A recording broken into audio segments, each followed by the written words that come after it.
The broadcast is now starting. All attendees are in listen-only mode. Hi everybody, thank you very much for joining us on this webinar today. We will be discussing the Databits Economy design. So just to start, I'd just like to introduce ourselves. I'm Gert, I'm the CEO of Augmentors, and with me I've got James Kilroe. He's an associate with Newtown Partners. Newtown Partners is a financial investment and venture capital firm. So James is the author of the white paper, and he'll be taking us through the design today. James has worked with a lot of similar tokens. He's quite knowledgeable on the subject. I mean, one of those is Walla, who most of you know is busy with their token sale at the moment. What we'll do today is we'll kick off just with presenting the economy, and we've left enough time afterwards to answer any questions that you might have. So feel free during the presentation to ask questions, and we'll be sure to answer them at the end. Right, and with that, I'm going to hand over to James. There we go, James. Thanks, Gert. Hi guys. Yeah, so I've been involved quite extensively with different token economy design and looking and analysing them over the last sort of 12 months. This is quite an emerging science. But it's been a lot of fun to look at them and to try and make sure that all economies are have the right forces and all the different stakeholders are aligned correctly. So one of the first things that we did, and I'll go to the next slide. One of the first things we did was to look at the databits economy and say, is this initial design, now that we know, more information and we have more information and the market sort of moved on, is this initial design still what we wanted it going to be, and is it still aligning all the stakeholders? So firstly, I'm going to look at that, the initial design, going to look at the advantages and the disadvantages of that design, and then think of actually, a design philosophy and how we would look at a new one, because as you sort of all aware, we've come to the conclusion that it's a suboptimal design. So design philosophy of a new one, how we would look at it. Then we would look at, in a bit more detail what that design economy works like, how you can actually get a cryptocurrency integrated into a game, and how that token interacts with people. And with the everyday user. And then lastly, we'll take any questions, and we've already had some of those in Telegram, so we'll answer those questions first. So first, let's just get into the current economy design, just so we can set everyone on a similar level playing field. It was very simple. So it was basically a profit share model. The idea would be that the company would have received a revenue from a player, and the player has purchased. So let's say, for example, they've purchased $10 of in-game assets, and the company receives $10. Immediately, $3 of that would go to Apple. Then the company was going to sort of record 35% or $3.5 as company revenue, and then the other $3.5 they would go to the company would go to the secondary market to purchase Databits, and then destroy those Databits in a burner. So effectively, that would give Databits, it would give it a use case, and it would obviously give it a deflationary element, and then that's a classic profit share. So people who own Databits in the secondary market can share in the profit.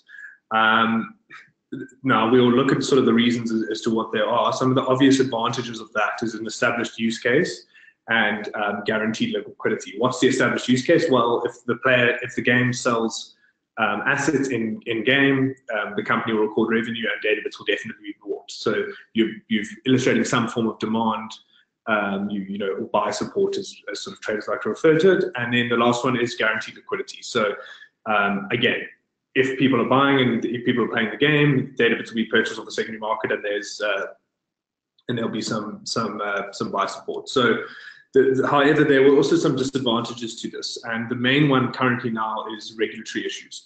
So to put that in perspective, and how did we not know about this before? In the last year, since this game's been launched and since the ICO, there's been the SEC, which is the US regulator, FINRA, which is a Swiss regulator, the Australian regulator, the People's Public Bank of China, which is the Chinese one, and the South Korean, and actually every day more and more regulators are all issuing different regulations about whether some of these tokens are securities or not. So it's now of our view and sort of the legal experts that we've consulted that profit share tokens are increasingly looking like a security, and that you would start to struggle to do a whole range of things with them.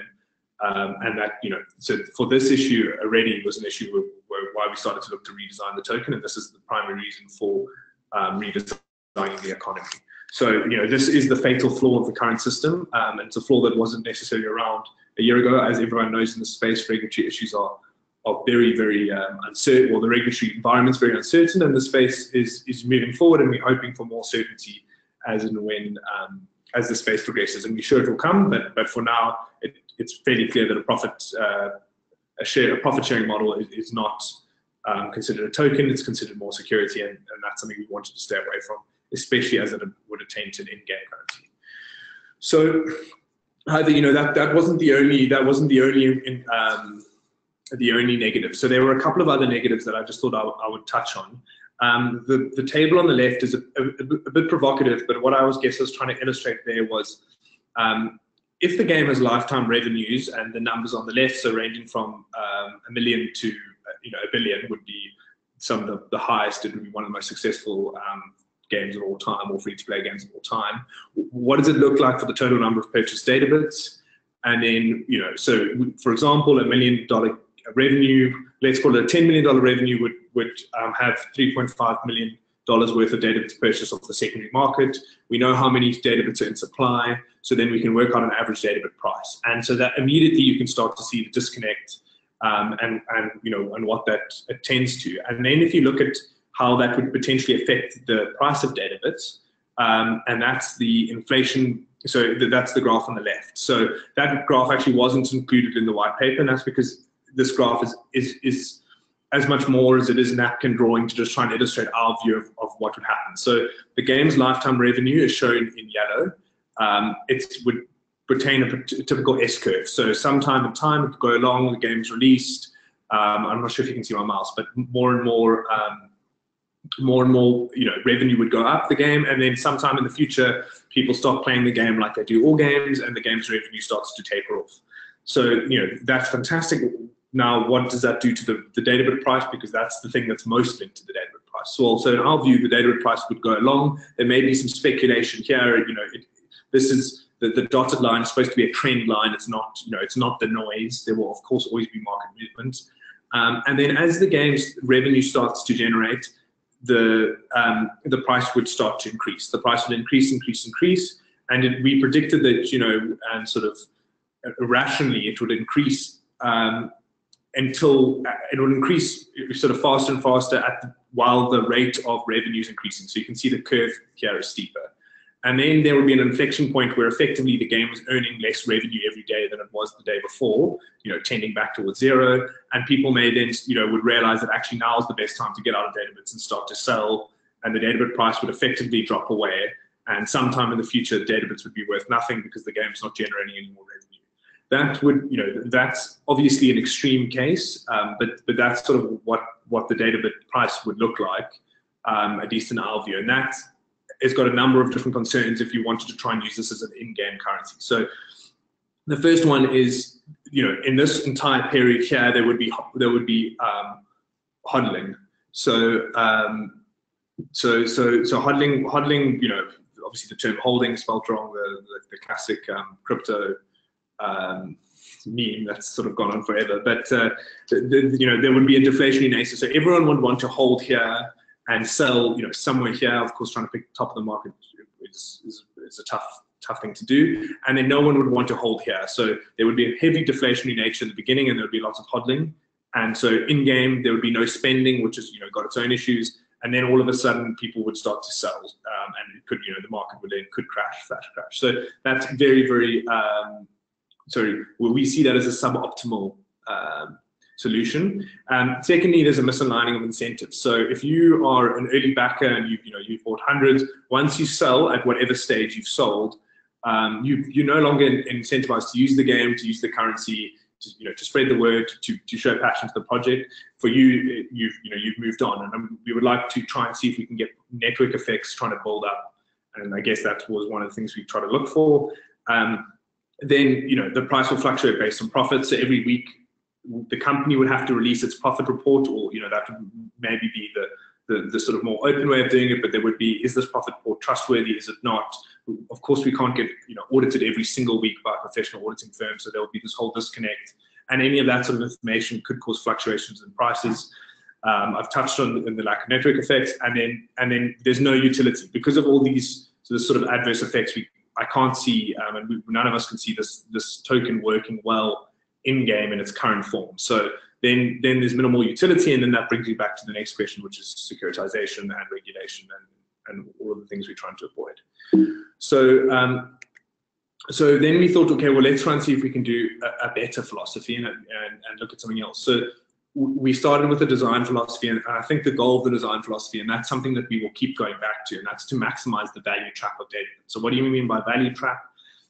It's in our view and our belief that application protocols, and this is one, can sit on top of base protocols, being Ethereum or Counterparty, and they can, if they're designed correctly, they can trap the value of the Databits economy. So we want to maximize the value of the Databits economy in the value of Databits, and to do that is the goal. And so if the economy is well designed, we feel that we can do that, and that would be the best outcome. So any economic decisions or designs are always going to go back to that goal.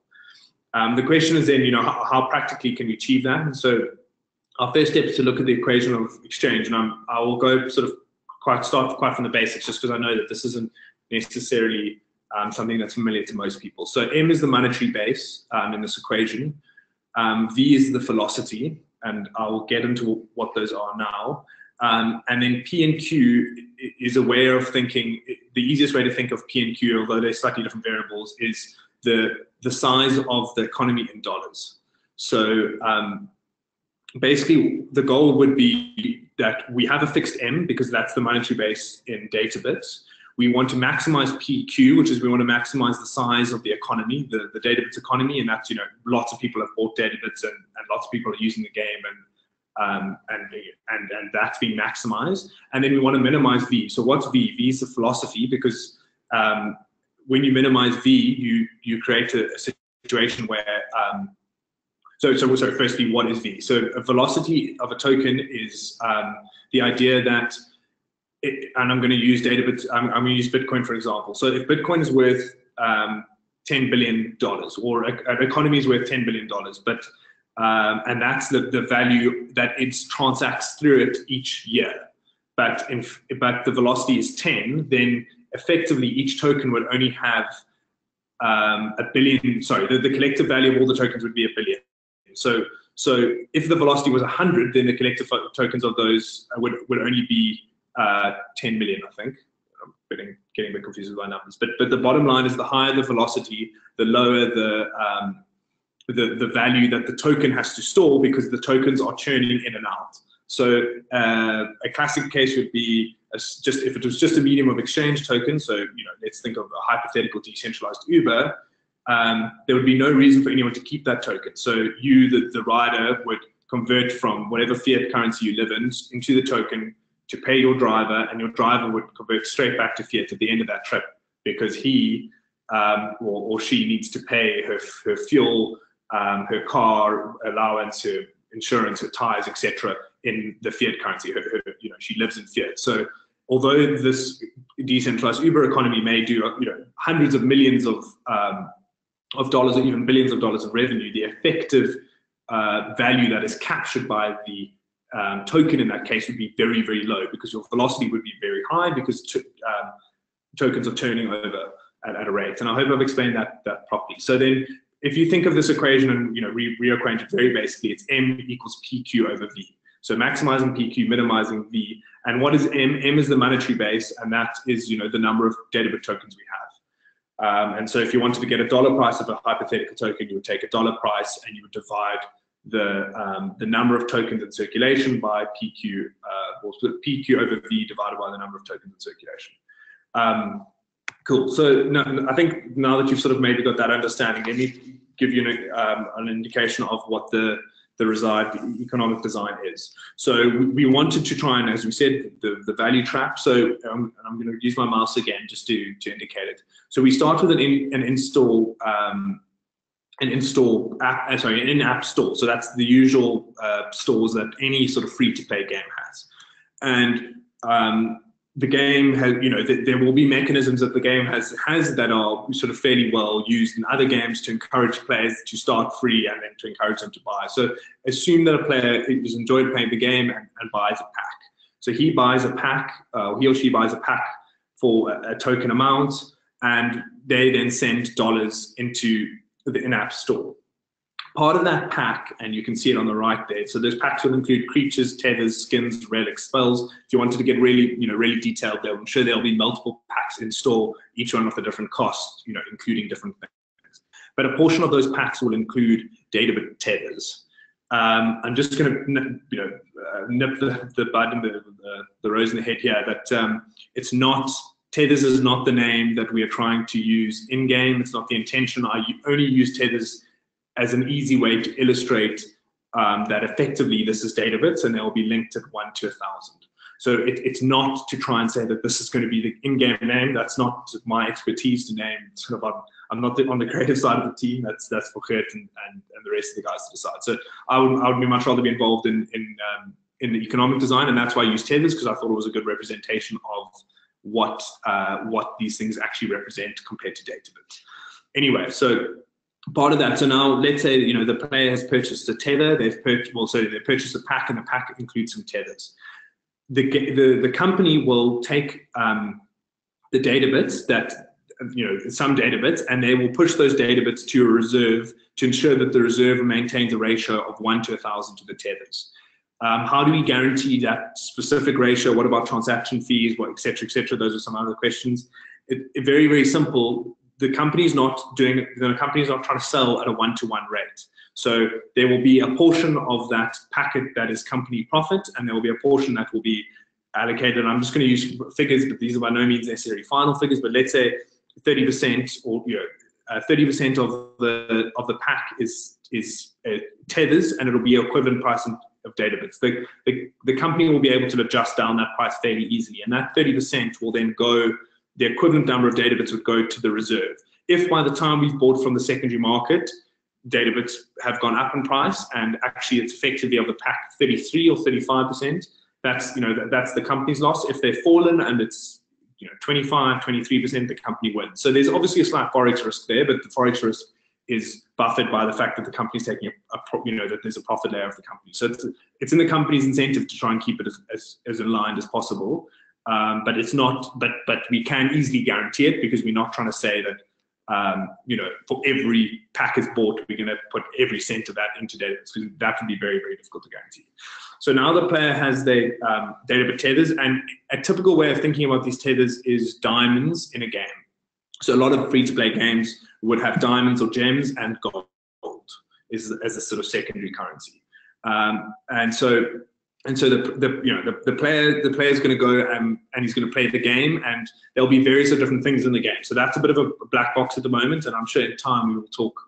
We'll do another one of these in a couple of months and talk out exactly what the game will entail. But it will be a standard game. So they'll play, they will battle, they will level up, they'll do a whole lot of different things in the game, and if they play a lot, they can earn tethers from the game as a reward for playing. And why would the company give them that? Because they add value to the whole ecosystem, the whole economy of the game.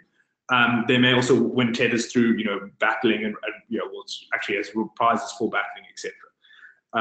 So that would be the game. And then we're still looking into it, but we would like a secondary consumable currency that's got nothing to do with Databits. And the reason for that is that free-to-play games, and if you look at the statistics of them, there's a very, very small fraction. It's less than 1% of players actually spend in-game, and these are considered your whales, and these are the guys that will do most of the purchasing. So how do you get them to join the game? Well, you have lots of players that are playing for free and loving it, etc. So, and those players can sort of earn through the grind, and they will be earning the secondary currency, but we won't have to feel that we have to always issue them with tethers. So they'll always be this player for the two currencies, but we're fairly comfortable we can make that work. So then this player earns up and levels up a creature between, let's say if it starts on level 1 and gets to level 10 or 15 and would like to sell said creature. They then go into the auction house. They put it up for a bid system. And I talked about a victory auction. We're not 100% sure of the bid mechanism yet. There's more work to be done because there's some KYC, AML sort of concerns, and there are other games that have had this issue with bidding. So you have the auction house. They'll then be able to purchase, and remember, creatures are generally in limited supply, so a lot of these creatures will be rare to a degree. Someone else would be able to bid or basically purchase them with tethers. So this player one, who's put the creature on the auction house, will receive tethers in exchange for giving his or her creature to player two.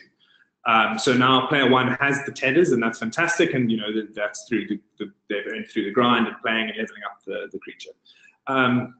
So player one now let's hypothetically wants to remove these tethers out of the system. So they then go to the website, and why the website? Why not install? We want to try and separate any sort of cryptocurrencies being in the game, because Apple and sort of other ecosystem players sometimes are a bit sticky about letting you in your walled garden. So we would like to try and separate that as much as possible. But so basically, the player takes these tethers, goes to the web account, and it's a web interface. They may have to do some KYC. Why KYC? We're not 100% sure yet. That's something that's we'll do if we need to, but we need that gate sort of in the system and in the diagram, so that if we ever need to put it in later, we don't have to rethink this whole system. So that would be your point of KYCing.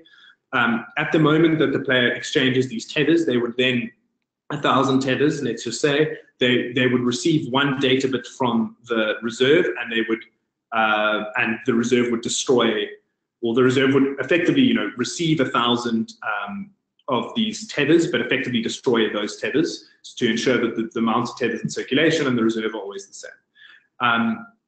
And then the player has this one data bit, and they're very excited. They can then transfer that to an out-of-game wallet, and then from the out-of-game wallet, that could also, the out-of-game wallet could directly be an exchange, if that works. And then from there, they can do what they would like to the secondary market. So you can see how it's a bit of a system, and it's an economy in itself. The in-app store would purchase. For when they want to sell more packs, they're going to need more data bits. So they will because they need more tethers, so thus they need more data bits. So they'll in store would also be purchasing from the secondary market. So you can see that ecosystem is being created. Also, maybe worth mentioning the staking mechanism. Yes.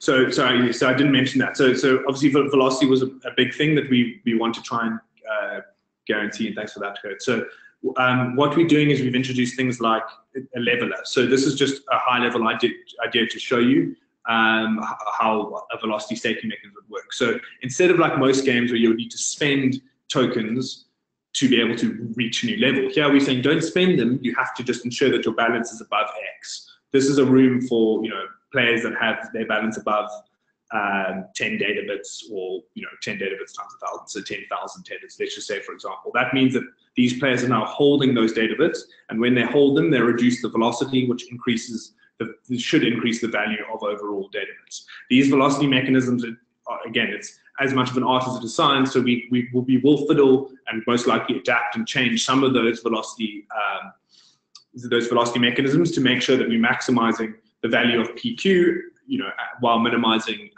velocity. So those two are often quite linked. I've talked about this in a Medium post describing a lot more detail, and there's a link to that in the white paper. So that Medium post is a little bit of a longer read, but it will show you, in detail why you don't want your velocity too low or too high. And we're going to, tend to try and maximize it in what I call there the Goldilocks zone. So and again, those might change, but again, the overall goal and principle is to make sure that we're doing, the overall goal and principle is to make sure that we maximize the value that is trapped, the value trap of data bits, the value that's trapped in data bits. So what are some of the positive impacts of this new design? So we can immediately see there that the token value is linked to the network value. So if you imagine this being the network, the more dollars, the more money that's in the system, the more the data value will increase. And we think that gives us a powerful network effect. So the more players, the more data bit holders, the more supporters and the more awareness, and all of those should drive up the Databit value, and that these should run sort of in a positive feedback. So the more players there are, there will be more Databit holders, and those should increase the value, which should increase, be more supporters, because if you're a Databit holder, you sort of de facto become a supporter of the game. More supporters should drive the more awareness, which should drive more players, and all of that should create a powerful feedback effect. If you had to think of it how it was previously, if you had more players, actually meant that some Databit players had sold. So this wasn't an obvious link, which meant that there weren't necessarily more supporters just because there were more players. And that didn't have any network effects, and that's what I was trying to talk about earlier, those positive feedback effects. There's not going to be deflation through the burning, and that means that we can encourage people to encourage people to spend the tether. So this tether, people aren't going to see this tether rapidly necessarily increasing in price, and this tether and the Databit value, the nice thing about making it tethers and not Databits is we're trying to sort of remove almost 1 degree away from people, the average player thinking of this as something that they must hoard it, and why, so that we can strike the balance between them spending it and then storing it. And again, that was the whole velocity debates, and that there's somewhere in there is the optimal Databit price value. So we will keep on trying to play with those 2 levers, but that's where we're heading towards. Thirdly, I've talked about maintaining the velocity of the token, and then aligning incentives with this positive feedback effect. Cool. So I think that's it. I think what's important to mention here and is to say that all of this involves them having Databits being a successful game. So, and it being fun to play. So this economy we think is novel and unique, and actually aspects of this have been being filed as provisional patents. So this is definitely something that is very cutting edge, but it's not going to remove the need of and the hard work that the team needs to put in to make sure that this is a fun game. So that is a key element, and that's something that of course the team and everyone around is working very hard to ensure. Yeah, I think that's mainly it, and we'll now go to some questions. I think I said we'll start with the questions from Telegram. So yes, and I think I've covered some of them. And so just to let you know, me and Gert are sitting obviously next to each other, as you would have picked up. And so we'll jump in and out of these questions as and when whoever suits best to answer it. Okay. All right. Maybe to start. So I think the first question, and a number of questions actually talked about the tether name. I think, James, you sort of answered that. Yeah. I think that you just move into the camera there. Yeah, so the idea, definitely not calling it Databit Tethers. I think that was just in the white paper. So we haven't chosen a name yet for these in-game, and I think that's one of the things will involve the community, similar to the competitions we've been running, to come up with a good name for the in-game currency. So I just wanted to answer that. I think, James, you sort of did touch on that. Then the KYC, I think same thing. There was a question around how the KYC would work and whether you could bring Databits, how you take Databits out of the game. Again, James touched on that. So the KYC, we've kept it in there. We still need to finalize exactly what is required to sort of avoid money laundering in the system.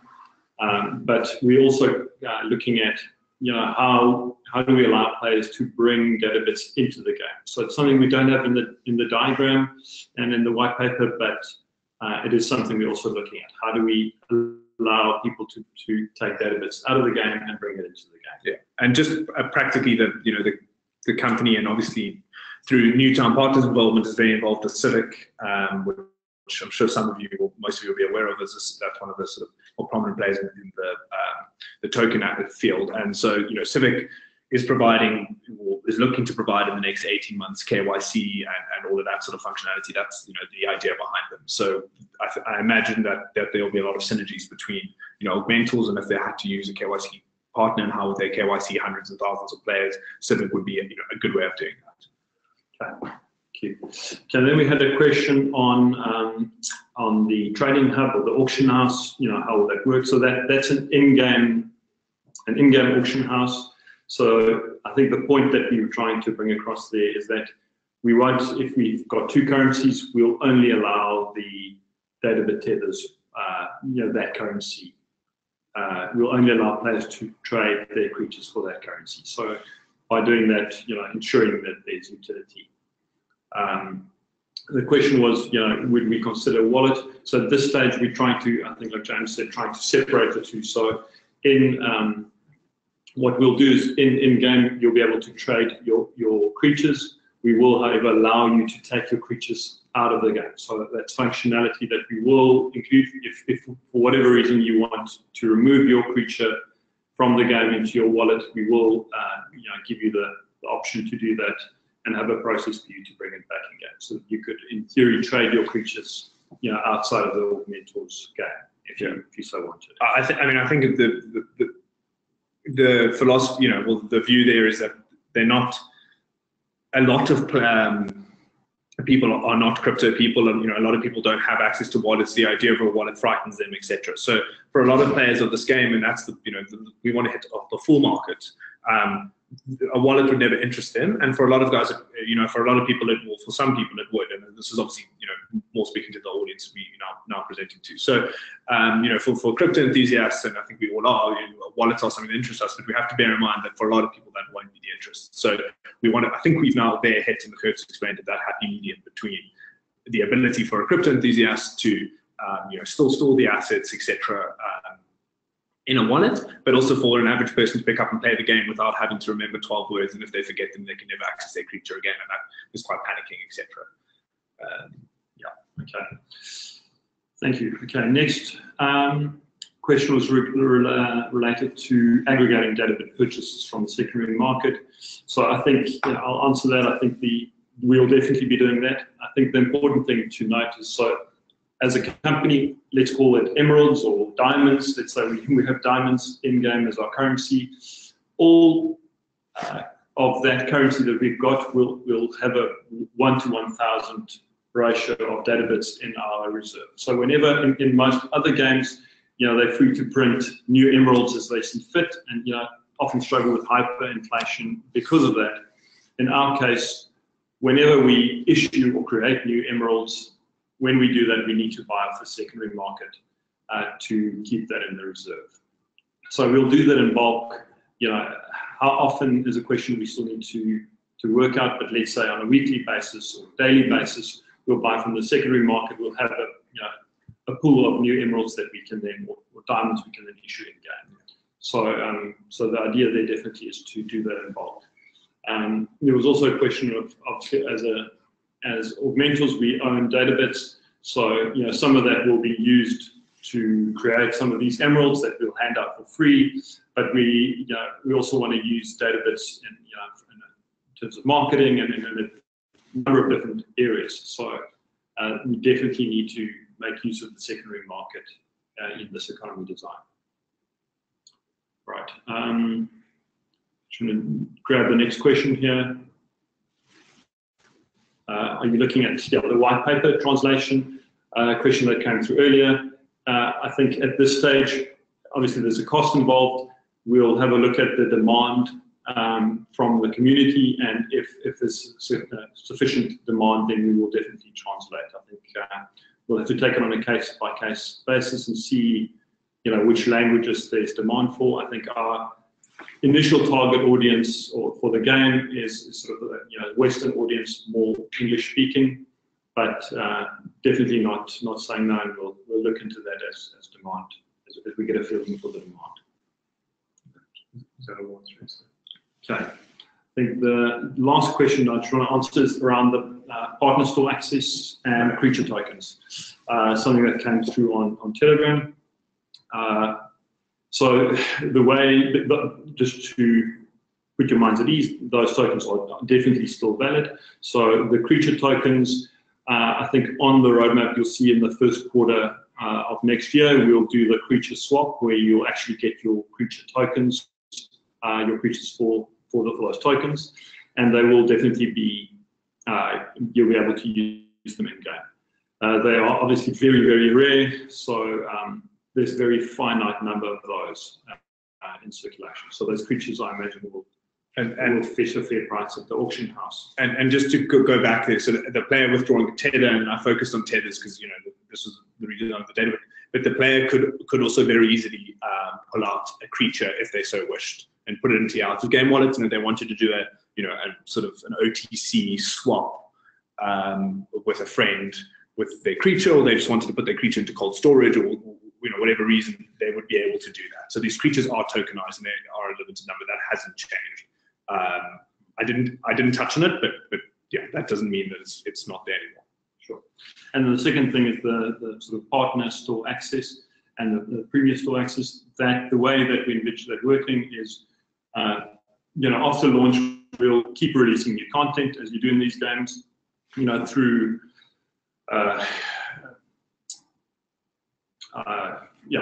doing special events or whatever. We'll launch new creatures, and with those creatures, maybe new spells, new relics, new skins. And what we'll do is these tokens, if you own one of these partner store access tokens, you'll be able to access those packs, before any of the public do. So we'll still honour that, and you'll have access to those packs before the public does. So that's the way we'll implement that. So we've had a couple of questions come through, which we'll answer now, and thank you for sending them through. So one question, I'll just read it out loud. Do you also plan to offer the game on alternative store, mobile.go? To be honest, we haven't looked at mobile.go. We can look into it and get back to you. I don't think that's something that the team's looked into, and I think that's just by the virtue of the use. But it would make sense if possible, given the obviously overlapping audience of players, of crypto enthusiasts who also play the game. So we will definitely consider that. And then the last one from Patrick, and thanks, Patrick. I think this is a good question. If the Databit price exceeds all expectations, would this not limit the player's ability? And then he said, if the Databit price exceeds all expectations, would this not limit the player's ability to take part because of the cost? So yes, well, actually no. So sorry, I was going to say yes, the Databit price would go up, but the packs would be priced in dollars. So what we found from doing work and studying, that people are quite sort of, there's obviously an elastic price demand around what people are willing to pay for, whether it's 99 cents or $10 or $100. That's not going to change. If this price climbs up too much, people aren't going to be willing to pay $1,000 for a pack. So simply all what would happen is they would just receive less Databit tethers. And then what we would do is that we would reshuffle necessarily, different areas of the game, what you would need to do this, because if you only needed to hold, maybe slightly less to get to the higher levels, or creatures would trade. If creatures are trading at, $100,000 worth in Databits, and the average player can't afford them, well, unfortunately, that's the fact that it's a very rare creature, just like the average person can't necessarily afford a sports car. So that for us, we're less concerned about, but we will monitor and make sure that the price of these packs don't become so expensive that no one takes part in it. So again, that's the whole balance of trying to make sure that this game is playable by the average person, and a lot of that is to do with the design. So yeah, to be frank, and just to re-clarify that and summarize it, the packs, the amount of Databit tethers that could come in the packs will be, that will decrease as the price of tethers increases. And the price of tethers obviously increases in proportion to the price of Databits. So if Databits increases, you would receive less tethers with your pack. Yeah, so just to restate that, so if you're buying a $10 worth pack and we issue 20% of that in tethers, you'll look at what's $2 worth on the secondary market, and that's effectively the amount of tethers you'd get. Yeah.